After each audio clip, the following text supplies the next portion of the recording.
Man, hula ko dito kahapon ng plancha. Isang beses ko pa na nagagamit. Nasunog agad tong damit ko. Pang barbecue yata naman to hindi pang plancha. Ay nako, Meiko. No return, no exchange? Basahin mo nga nakasulat sa karton na yan. Mano, kahit mayroon pa kayo dyang sign na not return or exchange, hindi pwedeng gamitin yan kung siraan yung produkto. Dahil, ayon sa Republic Act number 7394, may karapatan ako bilang isang mamimili.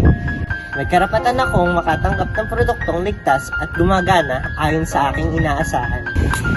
Ang mga return or exchange policy ay hindi gumagana sa mga produktong may depekto.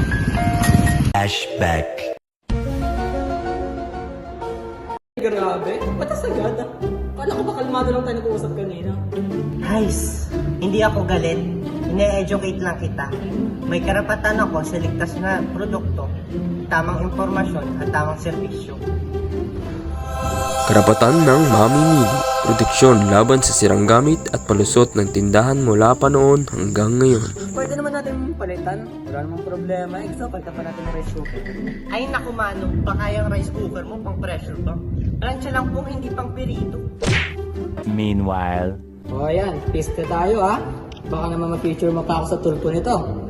O sige Mano, basta next time huwag kayong magbenta ng gamit na pwedeng pasabugin ng buong barangay ha.